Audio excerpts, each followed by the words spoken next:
नमस्कार विद्यार्थी मित्रांनो, ज्ञान संवर्धन अकॅडमीमध्ये तुमचं सहर्ष स्वागत आहे। विद्यार्थी मित्रांनो, आजच्या व्हिडिओमध्ये आपण अतिशय महत्त्वाच्या विषयावर चर्चा करणार आहोत। तो विषय आहे गणित भाग 2। या विषयामध्ये 10वी बोर्ड परीक्षामध्ये 40 पैकी 40 गुण कसे मिळवायचे। आता गणित भाग 2 म्हणल्याच्या नंतर भूमिती हा विषय असतो आणि विद्यार्थी मित्रांनो, भूमिती हा विषय म्हणल्याच्या नंतर बऱ्याच विद्यार्थ्यांना अवघड वाटायला लागते किंवा ते अवघड विषय असे म्हणतात। तर विद्यार्थी मित्रांनो, कोणताही विषय अवघड नसतो, त्याच्यामधल्या कन्सेप्ट जे काही गुणधर्म असतील, कन्सेप्ट असतील त्या समजून घ्याव्या लागतात। तसंच भूमिती तुम्हाला सोपं वाटण्यासाठी त्या चॅप्टरमधले जे काही प्रमेय असतील, गुणधर्म असतील, सूत्र असतील ते अगोदर समजून घ्यावे लागतात आणि त्यावर जे प्रश्न आधारित असतात त्या गुणधर्मावर, त्या प्रमेयावर, तेव्हा ते काय व्हायला लागतात तर समजायला लागतात। तसंच विद्यार्थी मित्रांनो, हा भूमिती विषय अवघड नाही हे डोक्यातून काढून टाका। तुम्हाला भूमिती या विषयामध्ये अर्थातच गणित भाग 2 मध्ये 40 पैकी 40 गुण मिळू शकतात। तर त्यासाठी आपल्याला काही म्हणजे प्रश्नपत्रिकेचं स्वरूप माहीत असावं लागतं किंवा कोणते एकूण घटक किती आहेत, कोणता घटक किती मार्कासाठी आहे, म्हणजे कोणता घटक IMP आहे, महत्त्वाचा आहे हे माहीत असावं लागतं। तर त्यासाठीच आजच्या व्हिडिओमध्ये आपण त्याच विषयावर काय करणार आहोत तर चर्चा करणार आहोत की गणित भाग 2 मध्ये आपल्याला 40 पैकी 40 गुण कसे मिळवायचे। तर विद्यार्थी मित्रांनो, पुढे जाण्या अगोदर तुम्हाला एक रिक्वेस्ट आहे, तुम्ही जर चॅनलवर नवीन असाल आणि अजून पण तुम्ही आमचं चॅनल सबस्क्राईब केलं नसेल तर चॅनल सबस्क्राईब करून घ्या, जेणेकरून मी जे अपलोड केलेल्या व्हिडिओचं नोटिफिकेशन हे तुम्हाला सर्वात पहिल्यांदा मिळेल आणि मी जेव्हा जेव्हा लाईव्ह येईल त्याचं सुद्धा नोटिफिकेशन हे तुम्हाला काय होईल तर सर्वात पहिल्यांदा मिळेल आणि ते व्हिडिओ तुम्हाला काय होतील तर बघता येतील आणि त्याचा परीक्षामध्ये फायदा होईल विद्यार्थी मित्रांनो। तर चला बघूया की गणित भाग 2 या विषयामध्ये आपल्याला 40 पैकी 40 गुण कसे मिळवायचे आणि कसे मिळतात। त्यासाठी सर्वात महत्त्वाचं आहे की आपल्याला प्रश्नपत्रिकेचं स्वरूप माहीत असावं लागतं। या ठिकाणी मी प्रश्नपत्रिकेचं स्वरूप मांडलेलं आहे।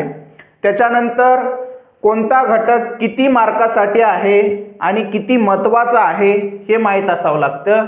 म्हणून मी या ठिकाणी पहिल्यांदा प्रश्नपत्रिकेचं स्वरूप मांडलं, त्याच्यानंतर काय केलेलं आहे म्हणजे घटक आणि त्यांची गुण विभागणी केलेली आहे, म्हणजे कोणता घटक किती मार्कासाठी आहे।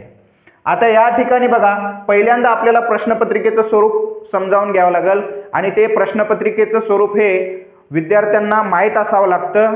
माहीत नसेल तर ते माहीत करून घ्या आणि ते तोंडपाठ असायला पाहिजे, तरच आपल्याला कोणता प्रश्न किती मार्कासाठी म्हणजे परीक्षामध्ये विचारला जातो, कोणता प्रश्न ऑब्जेक्टिव्ह टाईप आहे, कोणता किती गुणासाठी आहे, कोणता जास्त मार्कासाठी आहे हे माहीत असावं लागतं। त्यासाठी बघा, पहिला जो प्रश्न आहे बहुपर्यायी प्रश्न असतात। याच्यामध्ये एकूण किती 4 प्रश्न विचारले जातात, त्याच्या खाली 4 ऑप्शन दिले जातात, option A B C D असं किंवा 1 2 3 4 असं दिले जाते। त्याच्यापैकी आपल्याला योग्य पर्याय काय करावा लागतो, निवडावा लागतो आणि जर योग्य पर्याय आपण निवडला तर त्याला 1 मार्क भेटते। असे 4 प्रश्न जर आपण करेक्ट सोडवले तर आपल्याला 4 पैकी 4 मार्क भेटतात।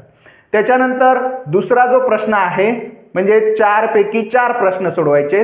हा एका वाक्यातल्या उत्तरासारखं म्हणजे थोडे शॉर्ट काय केले जातात प्रश्न असतात, म्हणजे शॉर्ट त्याची मेथड करायची असते आपल्याला आणि थोडक्यामध्ये गणित करावं लागतं आणि त्याचे 4 पैकी 4 गुण भेटतात आपल्याला, म्हणजे एका प्रश्नाला 1 गुण असतो त्याच्यामध्ये सुद्धा। हा झाला पहिला प्रश्न। त्याच्यानंतर दुसरा प्रश्न आहे 3 पैकी 2 कृती सोडवायचा, म्हणजे त्याच्यामध्ये एकूण 3 कृती दिल्या जातात, त्या 3 कृतीपैकी आपल्याला 2 कृती या काय कराव्या लागतात तर सोडाव्या लागतात। म्हणजे कृती काय तर ते अर्धवट आपल्याला म्हणजे अर्धवट गणित केलेलं असते आणि पूर्ण आपल्याला अर्ध करून पूर्ण करावं लागतं, त्याला म्हणतात कृतीवर आधारित जे प्रॉब्लेम असते, गणित असते ते सोडवायचं। ते जर आपण 2 कृती केल्या तर त्याचे 4 पैकी 4 गुण मिळतात आपल्याला। त्याच्यानंतर त्याच्यामधला ब प्रश्न आहे 5, म्हणजे 5 प्रश्न असतात आणि 4 सोडवायचे असतात. एका प्रश्नाला 2 गुण असतात. एकूण 8 मार्कासाठी हा प्रश्न असतो आणि याच्यामध्ये आपल्याला थोडक्यामध्ये त्याचं सोल्युशन्स करायचं असते. त्याच्यानंतर प्रश्न तिसरा आहे त्या 2 पैकी 1 कृती सोडवायची असते. म्हणजे त्याच्यामध्ये 2 कृत्या दिल्या जातात आणि त्याच्यापैकी 1 कृती आपल्याला सोडवायची असते. जे आपल्याला योग्य परफेक्ट येते ते कृती आपण पूर्ण करायची. त्याला 3 गुण मार्क आहेत, म्हणजे 3 मार्क आहेत. जर तुम्ही ते योग्य जर कृती केली तर त्याला 3 पैकी 3 मार्क भेटतात. त्याच्यानंतर ब प्रश्न आहेत तिसऱ्यामधला 4 पैकी 2 प्रश्न सोडवायचे आहेत आणि प्रत्येक प्रश्नाला 3 गुण आहेत. जर तुम्ही त्याच्यातले 2 करेक्ट जर सोडवलेत आणि 4 प्रश्न असतात, 2 सोडवायचे असतात, म्हणजेच 4 प्रश्नापैकी 2 म्हणजे 2 विकल्प असतात. त्याच्यामध्ये तुम्हाला कोणतं सोडवता येते ते सोडवायचं. तर त्या ठिकाणी जर तुम्ही 2 सोडवले तर 6 पैकी 6 गुण काय होतात तर मिळवू शकतात. त्याच्यानंतर प्रश्न चौथा आहे 3 पैकी 2 प्रश्न सोडवायचं आणि प्रश्नपत्रिकेमध्ये सर्वात जास्त मार्कासाठीचा जो प्रश्न आहे म्हणजे 2च सोडवायचे असतात आणि गुण 8 आहेत त्याला. म्हणजे एका प्रश्नाला 4 गुण आहेत जवळपास, म्हणजे 4 गुण आहेत. तर ते 4 गुण आपल्याला कसे मिळवायचे तर याच्यामध्ये तुम्हाला 3 पैकी 2 प्रश्न पूर्ण सोडवायचे असतात. तर तुम्हाला 4 पैकी 4 एका प्रश्नाला मार्क मिळू शकतात. आणि शेवटचा जो प्रश्न आहे 5वा 2 पैकी 1 प्रश्न सोडवायचा असतो. 2 प्रश्न दिले जातात, त्याच्यापैकी 1 प्रश्न आपल्याला सोडवायचा असते, त्याला 3 मार्क असतात. तर हे झालं अशा पद्धतीचं आपल्याला हे प्रश्नपत्रिकेचं स्वरूप माहीत असावे लागतात. यालाच आपण पेपर पॅटर्न म्हणतो. पेपर पॅटर्न माहीत असला तर आपल्याला म्हणजेच त्या पद्धतीनं अभ्यास करावा लागतो. म्हणजे पेपर पॅटर्ननुसार जर आपण अभ्यास केला तर आपल्याला मार्क भरपूर मिळू शकतात. मग आता याचं जर टोटल केलं तर एकूण किती होतात तर 40 गुण होतात आणि आपल्याला परीक्षामध्ये 40 पैकी 40 गुण मिळवायचे आहेत. तर कसे, आता या ठिकाणी महत्त्वाचं आहे की कोणता घटक किती मार्कासाठी आहे हा महत्त्वाचा आहे.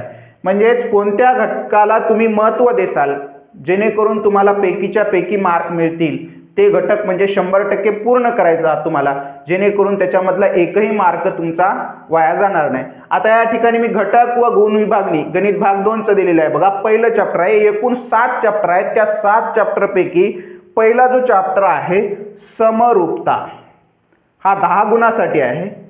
त्याच्यानंतर दुसरा आहे पायथागोरसचा प्रमेय हा 7 गुणासाठी आहे.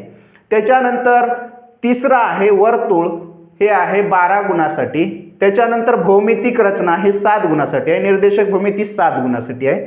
त्रिकोणमिती 7 गुणासाठी आहे आणि महत्त्वमापन 10 गुणासाठी आहे. तर याच्यावरून तुमच्या लक्षात आला असेल की सर्वात महत्त्वाचे चॅप्टर कोणते आहेत तर पहिला आहे समरूपता 10 गुणासाठी आहे. म्हणजे तुम्ही जर समरूपतामधले जवळपास त्याच्यामध्ये एकूण 1.5 म्हणजे 1.1 ते 1.5 असे जवळपास 5 सराव संच आहेत. ते 5ला 5 सराव संच पूर्ण करा, त्याचे सोडवलेले उदाहरणं पूर्ण करा, त्याच्यामधले संकीर्ण प्रश्न संग्रह करा, म्हणजे जेणेकरून त्याच्यातला तुमचा एकही मार्क काय होणार नाही, जाणार नाही. त्याच्यानंतर दुसरा आहे पायथागोरसचा प्रमेय. पायथागोरसचा प्रमेय याच्यामध्ये पायथागोरसच्या प्रमेयावर आधारित काही गणित आहेत आणि अपोलिनियसच्या नियमावर काही आधारित गणित आहेत. ते जर तुम्ही 2 प्रकारचे आणि दुसऱ्या काही प्रकारावर आहे असे 2-3 प्रकारावर त्याचे उदाहरण आहेत. तर ते जर तुम्ही समजून घेतलेत म्हणजे अपोलिनियसचा नियम समजून घेतला, त्याचं म्हणजे थेरम समजून घेतला, त्याच्यानंतर पायथागोरसचा प्रमेय समजून घेतला तर त्याच्यावरले गणित सुद्धा तुम्हाला काय होतील तर एकदम सोपे जातील. तर अशा पद्धतीनं पायथागोरसच्या प्रमेयाचं म्हणजे 7 मार्कासाठी आहे. त्याच्यानंतर आता या सर्वात महत्त्वाचा जो घटक आहे तो आहे वर्तुळ. आणि बऱ्याच विद्यार्थ्याला वर्तुळ हा घटक म्हणजे म्हणतात की वर्तुळ हा घटक आम्हाला अवघड जाते किंवा समजत नाही. तर कोणताही घटक अवघड नाही, याच्यामध्ये त्या घटकातले जे काही कन्सेप्ट आहे ते समजून घ्यावे लागते अगोदर. आता या ठिकाणी वर्तुळ या घटकामधले त्याचे गुणधर्म समजून घ्यावे लागतात, त्याचे प्रमेय त्यावर म्हणजे प्रमेय समजून घ्यावे लागतात. मग त्या गुणधर्मावर आणि त्या प्रमेयावरच आधारित त्याच्यामध्ये काय असतात प्रश्न असतात. ते गुणधर्म आणि प्रमेय जर आपल्याला समजले तर आपल्याला प्रश्न काय व्हायला लागते समजायला लागते. म्हणून याचे गुणधर्म समजून घ्या, याच्यातले प्रमेय समजून घ्या. त्याच्यानंतर याच्यामध्ये सुद्धा एकूण 5 सराव संच आहेत, ते 5ला 5 सराव संच करा, संकीर्ण प्रश्न करा, सोडवलेले प्रश्न करा. तुम्हाला याच्यातले 12 पैकी 12 मार्क मिळू शकतात आणि सर्वात जास्त मार्कासाठी हाच घटक आहे. त्याच्यानंतर आहे चौथा भौमितिक रचना. भौमितिक रचना या सर्व घटकामध्ये सर्वच विद्यार्थ्याला म्हणजे सर्वसामान्य विद्यार्थ्याला सुद्धा तो पूर्णपणे 7 पैकी 7 मार्क घेता येतील असा घटक आहे. कारण भौमितिक रचना याच्यामध्ये गणितीय क्रिया कमी असून कृती करण्याची आहे, म्हणजेच आकृत्या काढायचा आहे. जसं आकृत्या म्हणजे त्याचा जर जास्तीत जास्त तुम्ही सराव केला, प्रॅक्टिस केली तर सहजपणे सर्वच विद्यार्थ्याला हा घटक काय होतो तर करता येतो. म्हणून याचे 7 पैकी 7 मार्क काय होतात तर मिळवता येतात प्रत्येकाला. त्याच्यानंतर आहे 5वा निर्देशक भूमिती. निर्देशक भूमितीमध्ये जे काही म्हणजे सूत्र आहेत, सूत्रावर आधारित काही गणित आहेत, ते गणित याच्यामधले काही 2-3 म्हणजे 3 ते 4 सराव संच आहेत, ते सराव संच पूर्ण करा, सोडवलेले उदाहरणं पूर्ण करा. त्याच्यामधले सुद्धा तुम्हाला काय होतील तर पैकीच्या पैकी मार्क मिळू शकतात. त्याच्यानंतर आहे त्रिकोणमिती. त्रिकोणमिती जो हा घटक आहे, त्रिकोणमिती 7 मार्कासाठी आहे. आणि त्रिकोणमिती हे काय बऱ्याच विद्यार्थ्यांना त्याच्यामध्ये sine, cos, cot, tan, cosec हे असं असल्यामुळे बऱ्याच विद्यार्थ्यांना ते अवघड वाटायला लागते.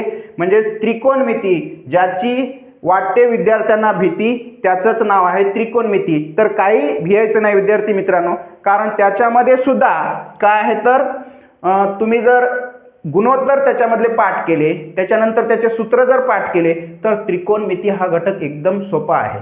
काहीच नाही, फक्त त्याच्यामधले म्हणजे सूत्र आहेत ते आणि गुणोत्तर जे आहेत ते काय करायचे पूर्ण पाठ करायचे. तुम्हाला त्रिकोणमिती हा घटक सुद्धा काय वाटायला लागतो सोपा वाटायला लागतो.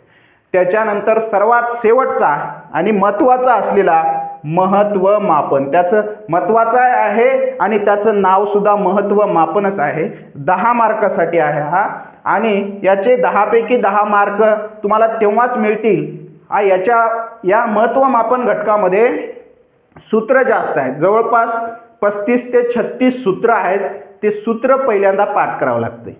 कारण जर सूत्रावर आधारित गणित असेल, तुम्हाला सूत्रच माहीत नसेल तर त्याच्यामध्ये किमती ठेवून म्हणजे काही अर्थ होणार नाही, म्हणजे काय होईल त्याचे मार्क मिळणार नाहीत. त्याच्यासाठी हे 2 घटकामधले जेवढे काय सूत्र आहेत ते काय करायचे म्हणजे त्या सर्वच घटकातले जेवढे गुणधर्म असतील, सूत्र असतील ते एका चार्टवर काढायचे आणि तुम्ही ज्या ठिकाणी अभ्यास करता त्या स्टडी रूममध्ये काय असायला पाहिजे, लावायला पाहिजे तुम्ही, म्हणजे तुमच्या डोळ्यासमोर ते नेहमी असेल, म्हणजे तुम्हाला परीक्षामध्ये लवकरात लवकर ते काय होतील तर आठवतील.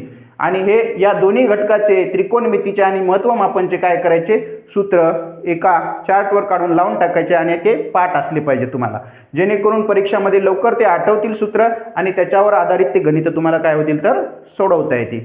तर अशा पद्धतीनं काही अवघड नाही, तुम्हाला 40 पैकी 40 मार्क घ्यायचं. कारण या 2-3 घटकाचं जर म्हणजे कॅल्क्युलेशन केलं आपण, हे 10 + 12 + हे 10 मोठ्या मोठ्या घटकायचं तर एकूण 32 मार्क व्हायले. त्याच्यामध्ये भौमितिक रचना हा सहज म्हणजे प्रत्येक विद्यार्थ्याला सोडवता येणारा घटक आहे. याचे 7 मार्क धरले, जवळपास 39 मार्क तर या 4 घटकाचेच व्हायले. आणि हे दुसरे सुद्धा याच्यामधले सोपे पद्धतीनं जर म्हणजे सर्वच काही म्हणजे सर्वसामान्य विद्यार्थ्यांना, चांगल्या हुशार विद्यार्थ्यांना तर पैकीच्या पैकी मिळू शकतात, परंतु सर्वसामान्य विद्यार्थ्यांना सुद्धा पैकीच्या पैकी मार्क कसे मिळतात याचा आपण टेक्निकल सांगायला लागलो की हे जर याच्यातलेही काही कव्हर केले त्यांनी तर तुम्हाला 40 पैकी 40 मार्क काय होतात तर मिळू शकतात. आता बघा, या सगळ्याचं जर कॅल्क्युलेशन केलं तर 60 मार्क व्हायले. म्हणजेच एकूण पेपरमध्ये 60 गुणासाठी पेपर असतो, विकल्प असेल आणि त्या 60 पैकी तुम्हाला घ्यायचे किती असतात 40. तर 40 पैकी 40 पडायला तुम्हाला कोणीही रोखू शकत नाही. या पद्धतीनं जर तुम्ही त्याचा अभ्यास केला आणि मी सांगितलेलं जर हे फॉर्म्युला तुम्ही जर वापरला तर 40 पैकी 40 मार्क घेण्यासाठी तुम्हाला कोणीही रोखू शकत नाही. तर विद्यार्थी मित्रांनो, हे होतं की गणित भाग 2 मध्ये 40 पैकी 40 गुण कसे घ्यायचे याबद्दल चर्चा होती। तर विद्यार्थी मित्रांनो, हा व्हिडिओ कसा वाटला? व्हिडिओ आवडला असेल तर लाईक करा, शेअर करा आणि आपल्या चॅनलवर जर तुम्ही नवीन असाल तर आपल्या चॅनलला सबस्क्राईब करा। आणि विद्यार्थी मित्रांनो, या गणित भाग 2 या विषयामध्ये तुम्हाला 40 पैकी 40 मार्क घेण्यासाठी माझ्याकडून शुभेच्छा। धन्यवाद।